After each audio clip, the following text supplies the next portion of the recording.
Welcome back to Pennsylvania Outdoor Life. We always said there were so many people that have manipulated and changed Pennsylvania Outdoor Life for the good. We've been looking at it for the last several months, and we decided to put these shows together to help you remember just how this whole thing started. Let's take a look. Pennsylvania Outdoor Life continued to air on Saturday night at 7 until 1988, when it was moved to Sunday night at 6:30. Hundreds of people from northeastern and central Pennsylvania have contributed to the success of the program. That list includes artist, chef, and outdoorsman Ed Stepansky. Ed provided many stories about cooking and smoking. He also ventured out in the field on other adventures. What was that thing you used to start the fire with, Ed? It worked good. Yeah, it did.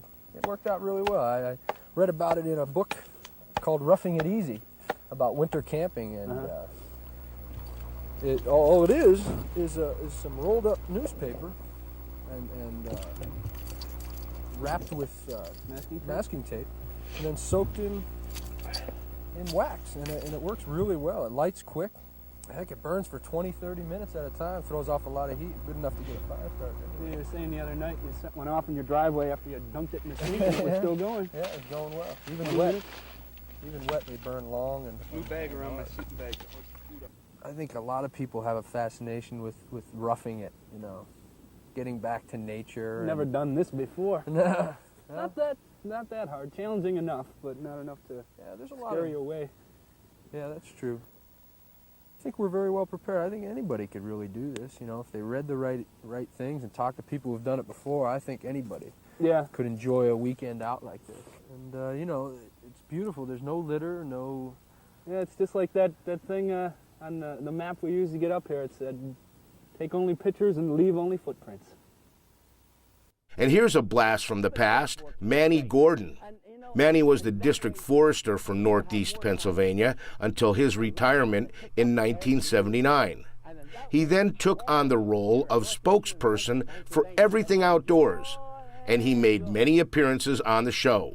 Hi, here's a project that's really for the birds. It was sent in by David White from Williamsport, Pennsylvania. And many years ago, I was the assistant district forester there in Williamsport. This bird feeder, as you can see, is very easy to make and only costs a few pennies with an eye hook and a swivel and a dowel rod. And what is so important, you can use, well, bottles like this soft drink bottle, which are found along highways and many other areas, which increases our litter. Be a wonderful project for the Boy Scouts. And also, it's gravity fed, and you can see when you need to put more feed in. And also, it swivels with the wind.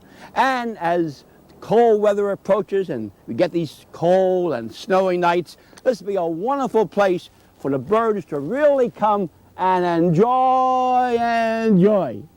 Ken Hunter, award-winning artist and outdoor writer, got involved with Pennsylvania Outdoor Life early on.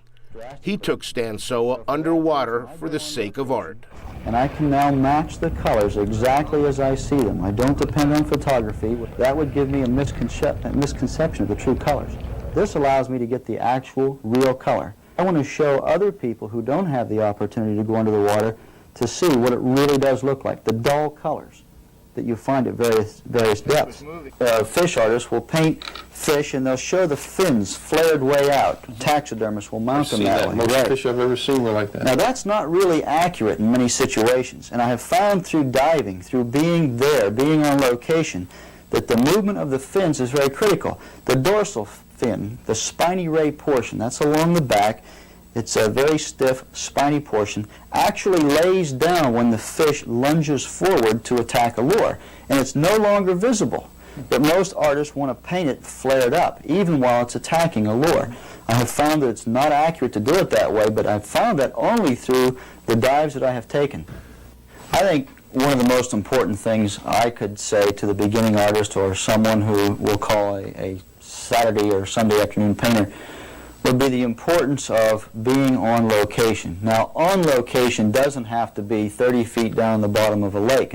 The important thing is that you be on location. Be there. Learn to feel the subject you're painting. Touch it. Match your paint directly to it. Watch it. Be a part of it. It's not wise, in my opinion, to simply grab a photograph that somebody else took, set down, paint the photograph, and say, I am now an artist. I don't think you're really getting the best that's there for you. And one of the best things about painting, I think, is being a part of the subject that you are actually painting. I feel that people can tell whether or not you have been there.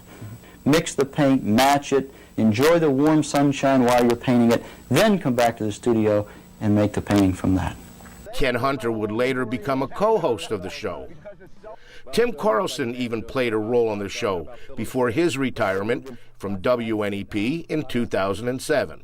Well, Ray, thanks a lot for the good advice, and hopefully our viewers out there will get a chance to catch some of those real fine fish at all the places you were mentioning. We appreciate Ray having us here at Ray's Bait and Tackle Shop, Main Street in DuPont. Timmy Carlson, God rest his soul, and of course a lot of the people throughout the years have come and gone, and we remember you very fondly. We are indeed going to take a short break, and when we come back, we're going to continue our look at the first 10 years of Pennsylvania outdoor life.